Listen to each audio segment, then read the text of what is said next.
गांव की बहू का फरारे, शहरी बहू के गीले चावल। मैम, सारा आप टाइम निकाल कर हमारे होटल में आए, उसके लिए आपका बहुत बहुत शुक्रिया। इस वक्त हमारे शेफ जो डिश तैयार कर रहे हैं वो हमारी होटल की सबसे बेस्ट डिश है। हेलो हेलो सर, मैम, जब मुझे पता चला कि आप हमारे होटल की फेमस डिश टेस्ट करने जा रहे हैं तो मैं बहुत नर्वस हो गया था।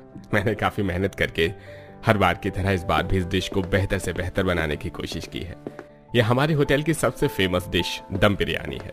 ज़्यादातर कस्टमर इसे ही ऑर्डर करना पसंद करते हैं। हमारे होटल की रेटिंग्स भी 4.5 चल रही है और अब आप आ गए हैं तो मुझे लगता है कि 5 रेटिंग होने से ज़्यादा टाइम नहीं लगेगा। अब ये 4.5 रेटिंग वाला होटल 5 रेटिंग डिजर्व करता है या नहीं, ये तो हमारे टेस्ट के बाद ही पता चलेगा। महेश और सुनीता शेफ महेंद्र की बनाई हुई जब दम बिरयानी को टेस्ट करते हैं। सर, तो कैसी लगी आपको हमारे होटल की ये फेमस डिश? वैसे तो ये ठीक है, लेकिन जिस तरह आपने इसकी तारीफ की ये उतनी तारीफ के लायक नहीं है। इसके जो चावल हैं वो थोड़े ओवर कुक हैं। चिकन के पीस भी थोड़े ओवर कुक लग रहे हैं। खड़े मसाले का भी काफी स्ट्रॉन्ग टेस्ट आ रहा है। लगता है आप बिरयानी में दालचीनी को ज्यादा ही इस्तेमाल करते हैं और इसमें आपने केवड़ा भी काफी ज्यादा कर दिया है। सर, अगर आप मुझे थोड़ा सा और वक्त दें तो मैं दोबारा से परफेक्ट बिरयानी बनाकर ले आता हूँ। देखिए महेंद्र जी, अभी हमें काफी रेस्टोरेंट में जाना है, इसलिए हम अभी यहाँ रुक नहीं सकते। हमने आपको जो भी चीज बताई है उसका ध्यान रखिए और अपनी बिरयानी को परफेक्ट बनाइए। फिलहाल तो हम इसे 4 पॉइंट की रेटिंग दे रहे हैं। नेक्स्ट टाइम अगर ये परफेक्ट बनी हो तो इसे फुल रेटिंग भी देंगे। सुनीता और महेश शहर के सबसे फेमस शेफ में से एक थे। दोनों पति पत्नी जिस भी होटल में जाते तो होटल का नाम अगले दिन अखबारों में छपता। यहाँ तक कि इन लोगों का खुद का एक टीवी शो भी था जहाँ पर ये लोगों को कुकिंग करना सिखाते थे। आज खाने में मैंने पुलाव बनाया है। आपने रेसिपी में जो जो बताया था मैंने स्टेप बाय स्टेप वो सब फॉलो किया है। इस बार तो पुलाव बिल्कुल परफेक्ट बना है, खाकर देखिए। नहीं बेटा, इस बार भी पुलाव परफेक्ट नहीं बना है। खाने के रंग से ही उसका टेस्ट का भी पता चलता है। कोई बात नहीं, धीरे धीरे सीख जाओगी। सब्जी रोटी तो बनाना इतना मुश्किल नहीं होता, लेकिन खास तौर पर चावल बनाना थोड़ा मुश्किल होता है। पर्याप्त मात्रा में पानी चावल में डालना काफी जरूरी होता है। अगर पानी थोड़ा भी ज्यादा या कम हुआ तो चावल को खराब होने में देरी नहीं लगती, समझी तुम? सुनीता अपनी बेटी किंजल को परफेक्ट चावल बनाने के बारे में सिखा रही होती है कि तभी पंडित जी घर पर आते हैं। अरे पंडित जी, आइए आइए, सही वक्त पर आए हैं। हम खाना खाने बैठे ही थे, आप भी भोजन ग्रहण कर लीजिए। अरे नहीं नहीं, आप लोग शुरू करें, मैं तो घर से खाकर आया हूँ।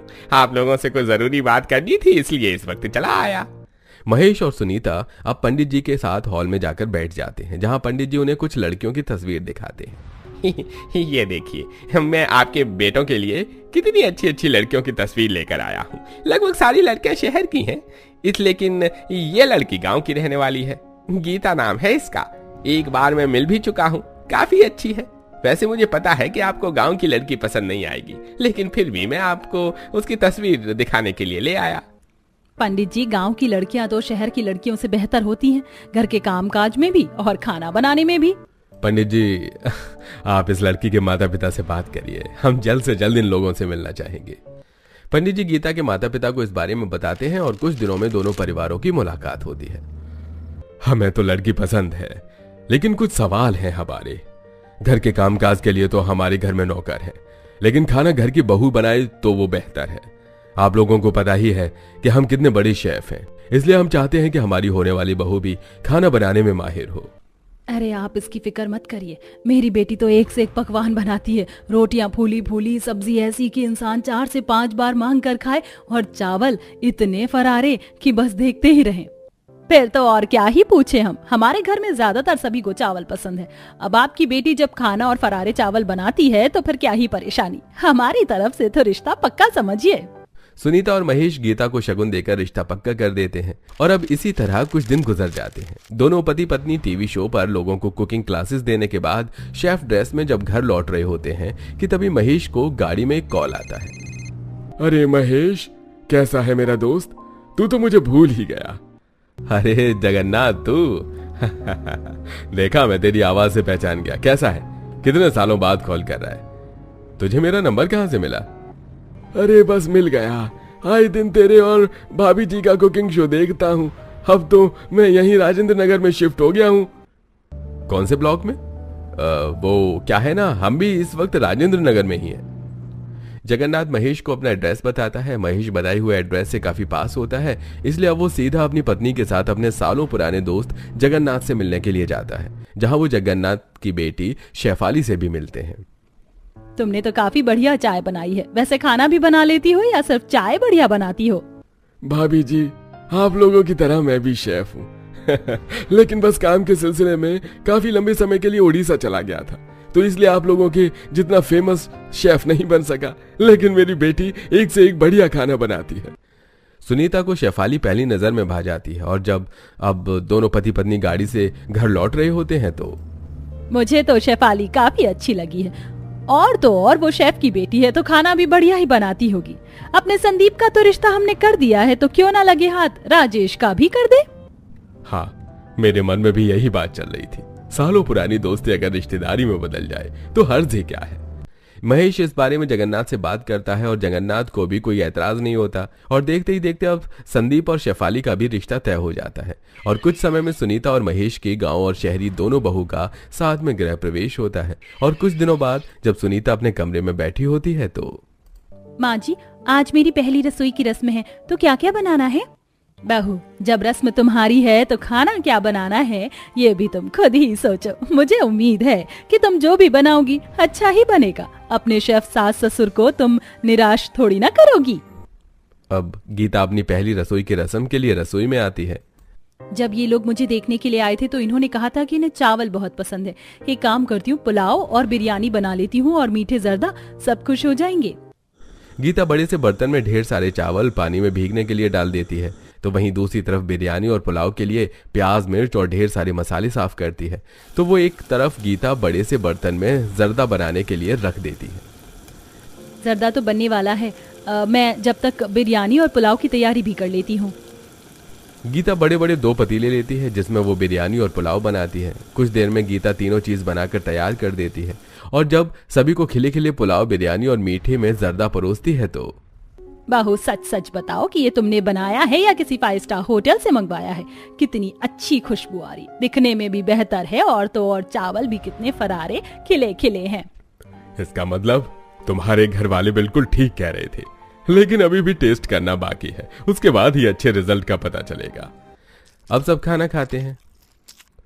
माँ, सही कहा था आपने। गीता, क्या खाना बनाया है तुमने। चावल का एक एक दाना टेस्ट से भरा है, सारे मिर्च मसाले एकदम परफेक्ट हैं। एक भी दाना एक दूसरे से नहीं चिपक रहा। इसी तरह के तो मुझे फरारे चावल पसंद हैं। खाने के बाद सुनीता, महेश गीता को पहली रसोई का नेक देते हैं, जिसे लेकर गीता काफी खुश होती है। इसी तरह गीता की पहली रसोई का दिन खत्म होता है और अगले दिन शहरी बहू शेफाली की पहली रसोई का दिन होता है। सबने कल दीदी की कितनी तारीफ की थी, और खाना भी उन्होंने तारीफ करने लायक ही बनाया था।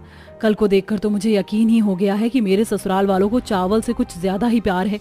आज तो मैं इनके लिए ऐसे चावल बनाऊंगी ना कि सब मेरी खूब तारीफ करेंगे। शेफाली बड़े से बर्तन में 3 से 4 गिलास चावल डालकर उसे ऊपर तक पानी से भर देती है, तो वहीं दूसरी तरफ अब गैस पर आलू उबलने के लिए रख देती है और एक कढ़ाई में मिर्ची प्याज को फ्राई करती है। मेरे मुंह में तो अभी से पानी आ रहा है। शेफाली का जन्म उड़ीसा में हुआ था, जहां ज्यादातर लोग पांता भात खाना पसंद करते हैं। इसलिए शेफाली भी अपनी पहली रसोई की रस्म में गीले गीले चावल के रूप में पांता भात बनाती है, और जब वो उसे सबके सामने ले जाती है तो भाभी, ये आपने क्या गीले चावल बनाए हैं? ये गीले गीले चावल नहीं है, इसे पांता भात बोलते हैं। उड़ीसा में ये लोगों की फेवरेट डिश है। बहू, वो उड़ीसा है और ये दिल्ली है, और यहाँ कोई इस तरह के गीले चावल नहीं खाता। हमें सूखे और फरारे चावल पसंद है। अगर अब खाएंगे नहीं तो खाने का अनादर होगा, थोड़ा तो खाना ही पड़ेगा। सुनीता के कहने पर न चाहते हुए भी सब 1 से 2 चम्मच पांता भात खा लेते हैं, और अब सुनीता और महेश शेफाली को भी शगुन देकर चले जाते हैं। सबका इस तरह का रवैया देख शेफाली को बिल्कुल भी अच्छा नहीं लगता। अरे शेफाली, कब तक इस बात को लेकर सोचती रहोगी? सबके खाने का टेस्ट अलग होता है, और ऐसा तो नहीं है हमने चखा भी ना हो। माँ पापा ने तो तुम्हें शगुन भी दिया है, तो क्यों उदास हो रही हो? चलो अब हंस कर दिखाओ। अपने पति की बातें सुनकर शेफाली के चेहरे पर थोड़ी मुस्कान आ जाती है, और अभी इसी तरह से 1 से 2 दिन गुजर जाते हैं। मुझसे चावल तो फिर से गीले गीले बन गए। लगता है इस बार भी मुझसे पानी ज्यादा गिर गया। शेफाली, इस तरीके से चावल बनाओगी ना फिर तो तुम कभी फरारी चावल नहीं बना पाओगी। अगर 2 कटोरी चावल डाल रही हो पतीले में तो 4 कटोरी पानी डालो। इसे देखकर लगता है कि तुमने 8-10 कटोरी पानी डाल दिया है। इस बार शेफाली गांव वाली बहू के बताए हुए तरीके से चावल बनाती है, कम से कम पानी का इस्तेमाल करके। लेकिन इस बार भी शेफाली के हाथों चावल गीले ही बनते हैं। कितने सालों से गीले चावल बनाते आ रही हूँ, एकदम से कैसे इन लोगों के लिए फरारी चावल बना लूं, समझ में नहीं आ रहा। इतनी कोशिश करने के बावजूद भी शहरी बहू से बार बार गीले चावल बन रहे थे। तो वहीं गांव वाली बहू, चलो तड़का तो लगा दिया, अब आधा पतीला पानी डाल देती हूँ। जैसे पानी खोलेगा तो ये सारे चावल भी डाल दूंगी। अरे मैं तो आटा गूंथना ही भूल गई पतीले को अच्छे से ढकने के लिए, तभी तो खिले खिले चावल बनेंगे। सादे चावल हो या पुलाव, बिरयानी के चावल गीता हमेशा खिले खिले चावल ही बनाती, जिसे आए दिन उसके सास ससुर काफी तारीफ करते। तो वहीं शेफाली, इन लोगों ने कभी इस तरह के गीले चावल नहीं खाए, शायद इसीलिए इन्हें ये पसंद नहीं। और आलू के चोखे के साथ तो ये ज्यादा टेस्टी भी नहीं लगता। मैं तो हमेशा फिश और पकौड़े के साथ ही इसे खाती थी। आज मैं इसी तरह से इसे बनाऊंगी। शेफाली इस बार गीले चावल बनाने के साथ साथ चिकन और फिश भी फ्राई कर लेती है। तो वहीं साथ में ऑमलेट, पकौड़े ये सब भी बना लेती है। और जब इन सबको लिए कर वो गीले चावल के साथ शेफाली डाइनिंग टेबल पर पहुंचती है तो, बाहू तुम्हें पसंद है गीले चावल तो तुम खाओ, हमारे लिए क्यों बना रही हो? उस दिन तुम्हारी पहली रसोई थी इसलिए हमने खा लिए थे, हमें नहीं खाना, ले जाओ इसे। पता नहीं लोगों के गलों से गीले चावल कैसे उतर जाते हैं, हम तो हमेशा फरारी चावल खाते हैं। महेश इतना बोल ही रहा होता है कि तभी गांव वाली बहू गीता सबके लिए गर्मा गर्म कढ़ी और फरारी चावल लेकर आती है, जिसे देखा छोटी भाभी, ये होता है फरारी चावल, लेकिन आपके चावलों को तो गाय माता भी रिजेक्ट कर दे। सबकी ऐसी बातें सुनकर शेफाली उदास होकर छत पर आ जाती है, जिसके पीछे पीछे गीता भी आती है। इस तरह उदास होने का कोई फायदा नहीं। अगर तुम्हें इस तरह के चावल पसंद है तो तुम बनाकर खाओ, मैं सबके लिए फरारी चावल में बना दूंगी। लेकिन कब तक? क्या ये लोग मेरे हाथ के कभी ये गीले चावल नहीं खाएंगे? मैंने इतनी मेहनत से बनाए थे लेकिन फिर भी किसी को पसंद नहीं आए। गीता समय मिलने पर हमेशा शेफाली को फरारी चावल बनाने के बारे में सिखाती और वो जब जब उदास होती तो उसे हंसाने की भी पूरी कोशिश करती। इसी तरह कुछ समय गुजर जाता है और आज सुनीता और महेश के कुछ शेफ दोस्त घर पर डिनर के लिए आने वाले होते हैं। तो किचन में सुनीता अपनी दोनों बहुओं से कहती है, आज हमारे घर हमारे जैसे ही कुछ फेमस शेफ आ रहे हैं लंच के लिए, तो तुम्हें उनके लिए अच्छे से अच्छी चीज बनानी है। याद रहे उन लोगों को भी हमारी तरह चावल का ज्यादा शौक है। माँ जी फिक्र मत करिए, मैं गीता दीदी की इसमें पूरी मदद करूंगी। शेफाली बहू बुरा मत मानना, अगर तुम्हें मदद करनी हो तो सिर्फ सब्जी वगैरह काट लेना, खाना बनाने से तो दूर ही रहना। पता चला उन लोगों के सामने भी अपने गीले चावल लाकर रख दिए। अपनी सास की बात सुनकर शेफाली को बुरा लगता है। गीता खास तौर पर मेहमानों के लिए जीरे वाले चावल, मटर पुलाव और बिरयानी बनाती है और साथ में कई तरह की चटनी भी, जो मेहमानों को काफी पसंद आती है। सुनीता तुम भी शेफ और तुम्हारी बहुएं भी शेफ, कितना बढ़िया खाना बनाया है उन्होंने। जी वो दरअसल, अरे बहू तुम क्या बता रही हो, मैं बताती हूँ। मेरी दोनों बहू ने मिलकर बनाया है ये सब कुछ। अच्छा है ना, जैसे हम सब वैसे ही हमारी दोनों बहुएं भी शेफ हैं। अपने दोस्तों के सामने अपनी इज्जत रखने के लिए सुनीता सबसे झूठ बोलती है, जो शेफाली को बिल्कुल भी अच्छा नहीं लगता। तो वहीं हर हफ्ते की तरह आज भी सुनीता और महेश टीवी पर लोगों को कुकिंग करना सिखा रहे होते हैं, जिन्हें अपने घर के हॉल में बैठे उनके बच्चे टीवी पर देख रहे थे। सब्जी में सारे मसाले डालने के बाद इसे कम से कम 20 से 25 मिनट मैरिनेट होने के लिए रख देना आप लोगों को। जब तक ये मैरिनेट हो तो आप इन्हें अच्छे से स्टीम कर लीजिएगा। याद रखिएगा इस डिश को 15 से 20 मिनट ही स्टीम करना है। अगर ज्यादा देर करेंगे तो ये खाने में कड़वा स्वाद देगी। एक मेरे मम्मी पापा हैं जो इतने बड़े शेफ हैं, हर कोई इनके हाथ का खाना खाना चाहता है, और एक आप हैं भाभी। अब जब आप खाना बनाकर लाती हैं तो हम सबकी भूख मिट जाती है। तुम कुछ ज्यादा नहीं बोलने लग गई हो, जैसे खुद तो बड़ी कोई शेफ हो। अभी नहीं हूँ तो क्या हुआ, कल को तो मुझे भी मम्मी पापा जैसा बड़ा शेफ बनना है ना। और वैसे भी मैं कैसा भी खाना बनाऊं, लेकिन कम से कम छोटी भाभी की तरह गीले चावल तो नहीं बनाती। किंजल की ऐसी बातें सुनकर शेफाली अपने कमरे में चली जाती है, जिसे देख राजेश शेफाली का मूड ठीक करने के लिए उसे बाहर आइसक्रीम खिलाने के लिए ले चलता है। अरे शेफाली, मुझे नहीं पता था कि तुम एक साथ में इतनी सारी आइसक्रीम खा सकती हो। क्या करूं, जब भी मेरा मूड ऑफ होता है तो मैं ढेर सारी आइसक्रीम खाती हूँ। पति और अपनी गांव वाली जेठानी के प्यार और सपोर्ट के चलते शेफाली खुश रहती है, लेकिन बार बार घर में हर कोई उसे उसके गीले चावलों को लेकर ताने देता। शेफाली कई बार फरारी चावल बनाने की भी कोशिश करती है, लेकिन वो हर बार नाकामयाब रहती है। इसी तरह कुछ दिन गुजर जाते हैं और आज सुनीता महेश के कुछ दोस्त उससे मिलने के लिए आते हैं, जिन्हें वो चाय नाश्ते के साथ लिविंग हॉल में बिठाते हैं। अरे अरे अरे, आप लोग इस तरह ऐसे अचानक? बात ऐसी थी कि हमें फौरन आना पड़ा। दरअसल हमारी शेफ कम्युनिटी मिलकर एक कुकिंग कंपटीशन कर रही है, जिसमें जितने भी पैसे स्पॉन्सर्स से मिलेंगे वो सब अनाथ आश्रम में डोनेट करेंगे। पर सब ये चाहते हैं कि कुछ अलग करने के लिए आपके हमारे जैसे फेमस शेफ्स की बहुओं को उस कंपटीशन में लाया जाए। जब फेमस शेफ की बहुओं के बीच ट्रॉफी को लेकर फाइट होगी तो वो काफी इंटरेस्टिंग होगा, और इसमें हम उस अनाथ आश्रम के बच्चों को भी बुलाने वाले हैं। ये तो बहुत अच्छा काम है। मेरी बहू जरूर कंपटीशन में पार्टिसिपेट करेगी। उन सब लोगों के जाने के बाद शेफाली भी इस कंपटीशन में पार्टिसिपेट करने की बात करती है। माँ जी, आप देखना, मैं इस कंपटीशन को जीतूंगी। अगर तुम इस कंपटीशन में गई ना तो बहुत बुरी तरह से हारोगी। इस कंपटीशन में मेरी गीता बहू जाएगी। शेफाली भी तो मेरे साथ चल सकती है ना। ये वहां पर भी अपने गीले चावल बनाकर सबको खिलाएगी। इसे इसके अलावा और ज्यादा बनाना आता ही क्या है। वहां ये हमारा मजाक बना देगी। शेफाली इस बार भी चुप रहती है और ऐसे ही 2-3 दिन गुजर जाते हैं। ठीक कंपटीशन से एक दिन पहले गीता सीढ़ियों से उतरते हुए अचानक पैर फिसल जाने के कारण गिर जाती है और उसके पैर में प्लास्टर चढ़ जाता है। अरे, डॉक्टर ने गीता को कंप्लीट 2 महीने का रेस्ट दिया है।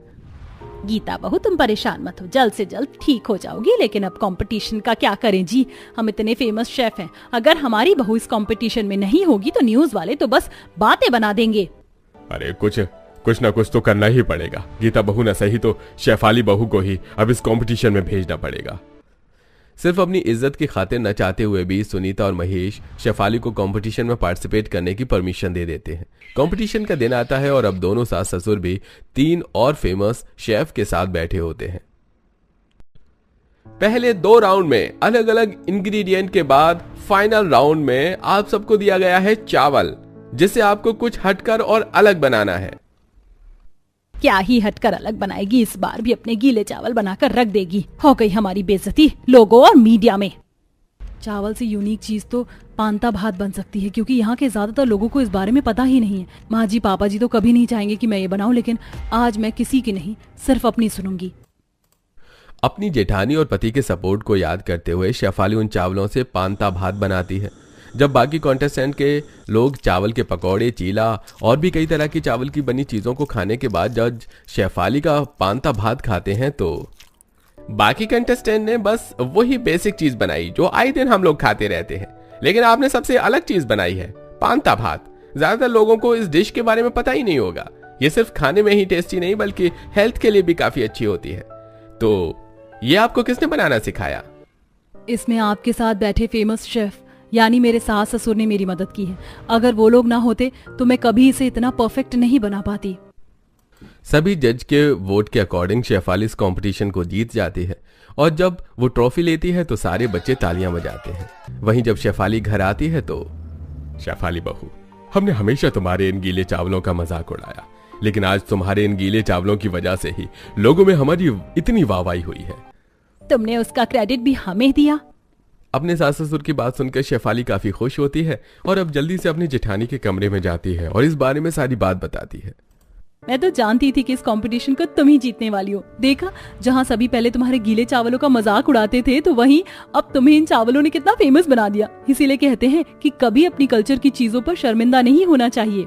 गीता की बात सुनकर शेफाली काफी खुश होती है और अब कभी कभार शेफाली के ससुराल वाले भी पांता भात खा लिया करते। तो वहीं अब धीरे धीरे शेफाली भी फरारी चावल बनाना सीख जाती है।